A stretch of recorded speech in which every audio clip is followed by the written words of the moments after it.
नमस्कार दोस्तों, कैसे हैं आप सब। आप सभी को राधे राधे। जय कुंज बिहारी, जय श्री हरिदास। आज हम अपना एपिसोड 3 लाए हैं वृंदावन का, जिसमें हम वृंदावन के कुछ खास मंदिरों के दर्शन आप सभी को करा रहे हैं। तो चलिए मेरे साथ करते हैं वृंदावन के कुछ खास मंदिरों के दर्शन। सबसे पहले हम पहुंचे स्नेह विहारी जी मंदिर, जहाँ पे सुबह 9 बजे उनकी आरती हो रही थी। तो करिए आरती के दर्शन।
अब हम दर्शन करते हैं श्री राधा वल्लभ जी के, जहाँ पर अभी अभी आरती संपन्न हुई है।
अब हम दर्शन करेंगे शाहजी मंदिर के, जो कि एक सेठ ने बनवाया था।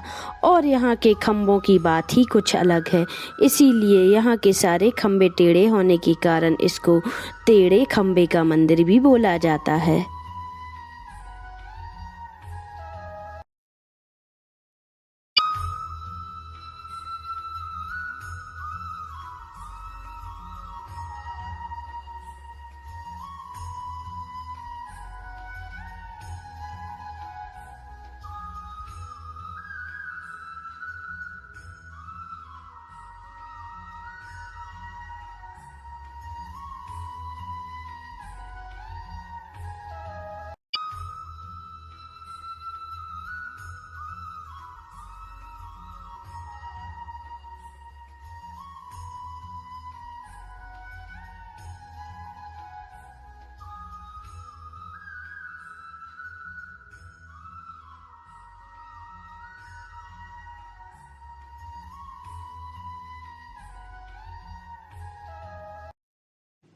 अब हम पहुँचे श्री राधा रमण मंदिर, जहाँ पर भगवान की भोग आरती चल रही थी। तो आप दर्शन करिए भगवान की भोग आरती के।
अब हम पहुंच गए हैं सेवा कुंज। यह वही स्थान है जहां जब श्री राधा रानी नृत्य करते करते रहस करते करते थक गईं तो श्री ठाकुर जी ने उनके चरण सेवा की है, इसीलिए इस स्थान को सेवा कुंज कहा जाता है। इसलिए बोलते हैं श्री राधे मेरी स्वामिनी और मैं राधे को दास, और जन्म जन्म मोह दीजियो श्री वृंदावन को बास। बोलिए श्री राधा रानी सरकार की जय।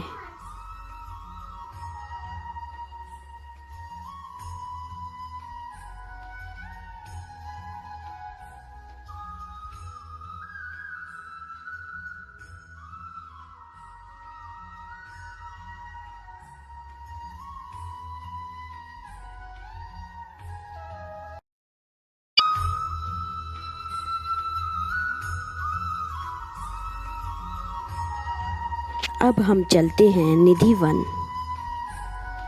यह वह स्थान है जहाँ स्वामी श्री हरिदास जी भजन किया करते थे, और यहीं से श्री बांके बिहारी जी का प्रकट स्थान भी है, क्योंकि उनकी भक्ति से श्री बांके बिहारी जी स्वयं प्रकट हुए हैं। उनकी मूर्ति कहीं से लाई हुई नहीं है। बोलिए बांके बिहारी लाल की जय। यह राधा जी का रंग महल है। यहीं पर शयन आरती के बाद रोज सेज सजाई जाती है। लोटे में जल, दातून, पान, लड्डू, इत्र, चंदन और 16 श्रृंगार रखा जाता है। सुबह यहाँ पर रोज सेज दर्शन होते हैं। ठाकुर जी रोज राधा रानी का श्रृंगार अपने हाथों से करते हैं। सुबह यहाँ पर चबाया हुआ पान, दातून चबी हुई, पानी का लोटा आधा खाली और लड्डू खाए हुए मिलते हैं।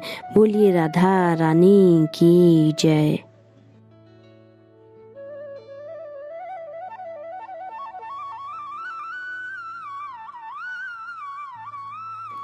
यह है श्री राधा रानी जी और ठाकुर जी का रास मंडल। यहीं पर रात में रोज ये पौधे, पेड़ सब गोपियाँ बन जाती हैं और यहीं पर राधा रानी और श्री ठाकुर जी रास करते हैं।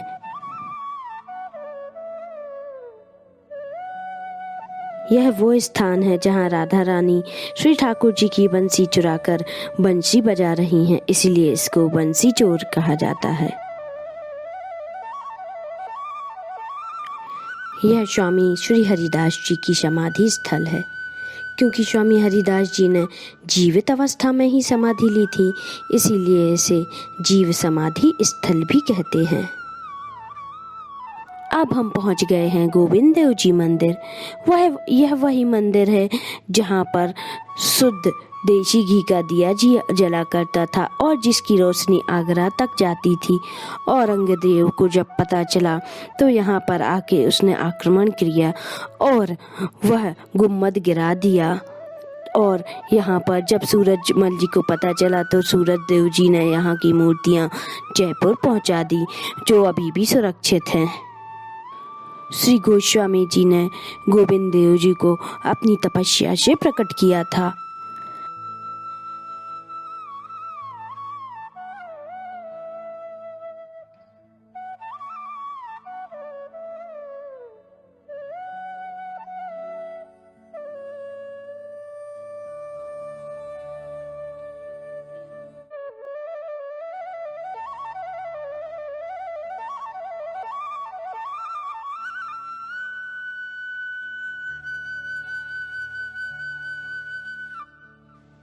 यह वही स्थान है जहाँ पर श्री गोविंद देव जी प्रकट हुए थे।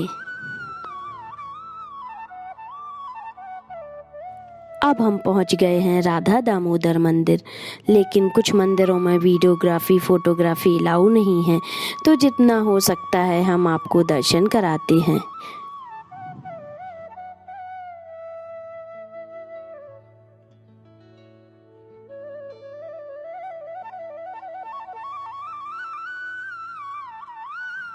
अब हम पहुंच गए हैं गोपेश्वर महादेव मंदिर। ये भारत का इकलौता मंदिर है जहां पे भगवान भोलेनाथ का एक नारी रूप में, एक गोपी रूप में श्रृंगार होता है। जब भगवान रहस्य करते थे तो शंकर जी को भी लगा कि मैं यहाँ पे आके उनके साथ रहस्य करूँ, इसीलिए वो रहस्य को देखने के लिए यहाँ गोपी रूप में आए और यहीं पे विराजमान हो गए। बोलिए गोपेश्वर महादेव की जय।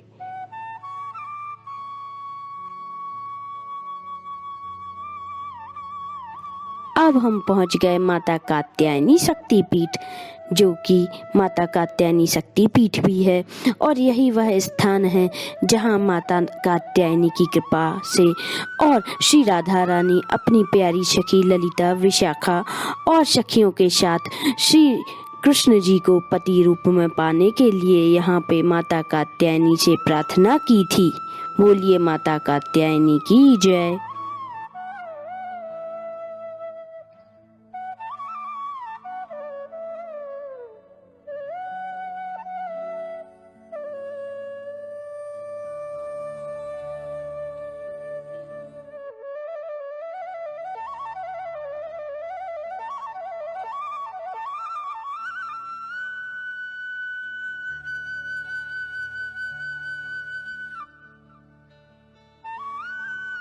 यहाँ पर फोटोग्राफी और वीडियोग्राफी अलाउ ना होने के कारण हम आपको केवल अलग से यहाँ फोटो दिखा रहे हैं।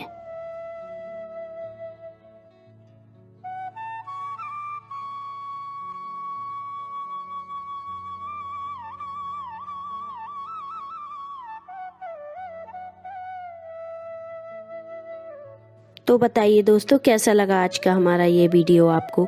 हम ऐसे ही नई नई यात्राओं पे जाते रहेंगे और आपको दर्शन कराते रहेंगे। अगले वीडियो में हम आगे की ब्रज यात्रा के दर्शन करेंगे। बोलिए बांके बिहारी लाल की जय।